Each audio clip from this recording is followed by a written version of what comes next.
हम बात करने जा रहे हैं आज के टॉपिक की, जिसका नाम है distance and displacement. Distance and displacement.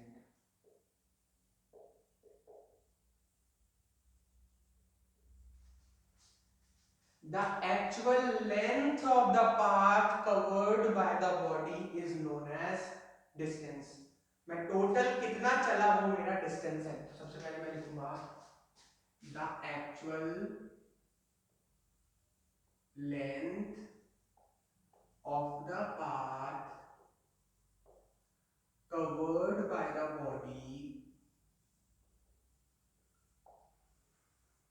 is known as distance।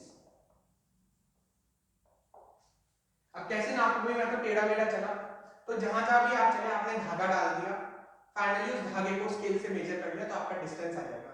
आप एक्टिवा पे चले तो वो आपके एक्टिवा के अंदर एक तो स्पीड बताता है, तो वो जो स्पीड बताता है उसको बोलते हैं स्पीडोमीटर, और एक वहां डिजिटल मीटर होता है अंदर छोटा सा, जिसमें आपकी रीडिंग आती है कि आप 80,000 किलोमीटर चल रही है, 90,000 किलोमीटर चल रही है, ठीक है, या आप 10 किलोमीटर चले, उस रीडिंग में उसको रीडिंग को नोट कर लेते हैं।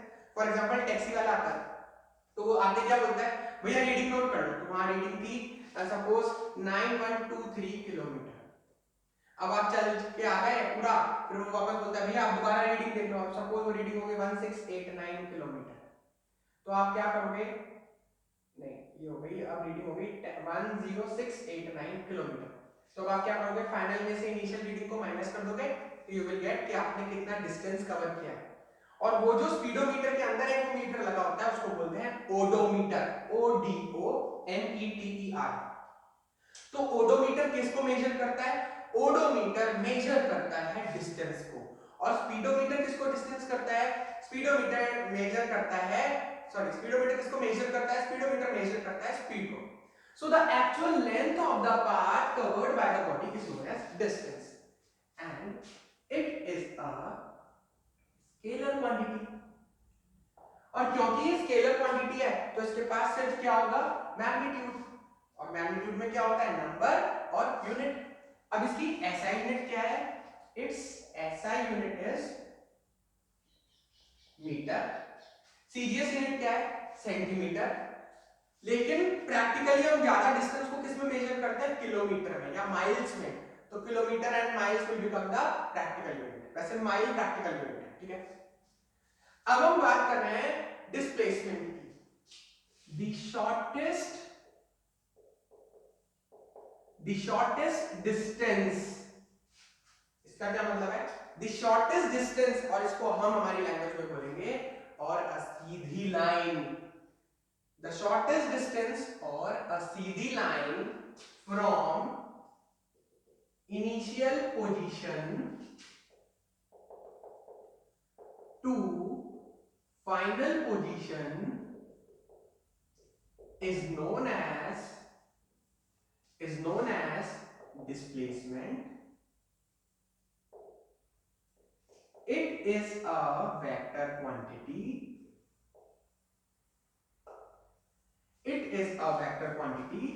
Its SI unit is meter। और क्योंकि ये वेक्टर है तो इसके पास डायरेक्शन होगी। Its direction is from initial position to final position। अब देखो बेस्ट तो क्या है, हमको एक जगह से दूसरी जगह अगर हम जाएं तो बेस्ट तो यही है कि हम डिस्प्लेसमेंट ही कर लें। लेकिन नहीं भाई, आज मुझे यहां से और थोड़ी दूर तक जाना है और वहां सीधी रोड है ही नहीं, तो मुझे क्या करना पड़ेगा? मुझे वहां पर जो भी ट्रैक है वो फॉलो करना पड़ेगा। इसका मतलब मैं वहां पर मेरा डिस्टेंस अलग होगा और वहां की डिस्प्लेसमेंट अलग होगी। ऐसा जरूरी नहीं है कि हम डिस्प्लेसमेंट वाला पाथ ही फॉलो करें, क्योंकि जब डिस्प्लेसमेंट वाला पाथ नहीं होता तभी तो हम अलग गोल चक्कर लगा के जाते हैं, नहीं तो हर कोई किस पे जाएगा? डिस्प्लेसमेंट। लेकिन हाँ, जो ये प्लेन्स वगैरह हैं, क्योंकि हवा में तो कुछ है नहीं कि घर बन रहा है घंटा करो या ऑफ सर्कस हो, तो जो प्लेन्स वगैरह हैं वो कौन सा वाला पाथ फॉलो करते हैं? डिस्प्लेसमेंट वाला, लेकिन ये भी वो हमेशा करें ऐसा हो नहीं हो, लेकिन ज्यादातर जो प्लेन्स हैं, एरोप्लेन्स हैं, हेलीकॉप्टर्स हैं, वो कौन सा पाथ फॉलो करते हैं? डिस्प्लेसमेंट। तो डिस्टेंस और डिस्प्लेसमेंट क्या कभी बराबर हो सकते हैं? हाँ। When a body is moving in a straight line without changing the direction, अगर ऐसा होता है एक बॉडी सीधी लाइन में जा रही है अपनी डायरेक्शन को ना बदलते हुए, in that case, ध्यान से सुनना, in that case the distance will be equal to the magnitude of displacement. देखो डिस्टेंस स्केलर है, डिस्प्लेसमेंट वेक्टर है, स्केलर कभी वेक्टर के बराबर नहीं हो सकता, लेकिन हाँ स्केलर का मैग्नीट्यूड मतलब स्केलर वेक्टर के मैग्नीट्यूड के बराबर हो सकता है, because magnitude of a vector is scalar. Is it clear? तो when a body is moving in a straight line without changing the direction, then distance is equal to the magnitude of displacement. तो हमने आज पढ़ा the actual length of path, मैं total कितना चलता हूं, that is distance. ये एक स्केलर क्वांटिटी है, इसकी SI यूनिट मीटर है. The shortest distance from initial position to final position is known as displacement. It is a vector quantity. इसकी भी SI यूनिट मीटर है, ये इन दोनों के बीच में कॉमन बात है.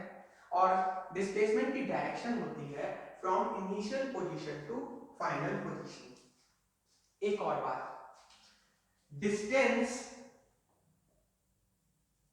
डिस्टेंस या तो बड़ा ही होगा या बराबर हो सकता है किसके?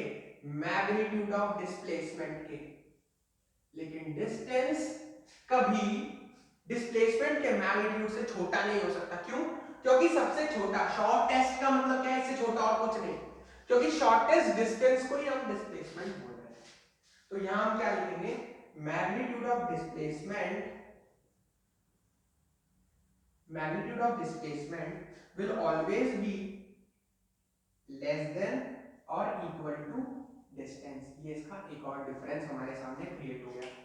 एक और बात, फॉर अ मूविंग बॉडी, अगर कोई बॉडी मूव कर रही है, ट्रांसलेटरी मोशन कर रही है, एक जगह से दूसरी जगह जा रही है, for a moving body distance can not B zero. अगर कोई बॉडी मूव कर रही है, एक जगह से दूसरी जगह जा रही है, तो उसका डिस्टेंस कभी भी जीरो नहीं हो सकता. लेकिन हाँ, अगर कोई बॉडी गोल घूम घाम के वापस अपनी इनिशियल पोजीशन पर ही आ गई, तो उस केस में उसका डिस्प्लेसमेंट क्या हो सकता है? जीरो हो सकता है. तो displacement can be zero when body returns back. अगर बॉडी वापस आ जाती है तो उसका डिस्प्लेसमेंट जीरो हो जाता है. अच्छा आप देखो, distance can not be negative. अब बॉडी चलेगी तो डिस्टेंस कोई ना कोई आएगा, डिस्टेंस नेगेटिव नहीं हो सकता. लेकिन हाँ डिस्प्लेसमेंट में अगर मैं बोलूं +5 मीटर मतलब इधर की तरफ, मैं बोलूं -5 मीटर मतलब इधर की तरफ. ठीक है, अभी मैं एक ही लाइन की बात कर रहा हूं, एक्स एक्सिस की बात. तो displacement can be negative, where negative sign is telling you about the direction, वो अलग बात है, लेकिन डिस्प्लेसमेंट नेगेटिव हो सकता है. तो इन दोनों पॉइंट का हम कंक्लूजन निकाल सकते हैं. Distance can not be negative as well as zero. तो हम बोल सकते हैं distance will always be positive. और यहां पर हम इन दोनों का कंक्लूजन बोलेंगे, displacement can be negative, it can be zero and it can be positive. तो these are the differences between distance and displacement. एक छोटा सा क्वेश्चन देके कंक्लूड करता हूं क्लास को.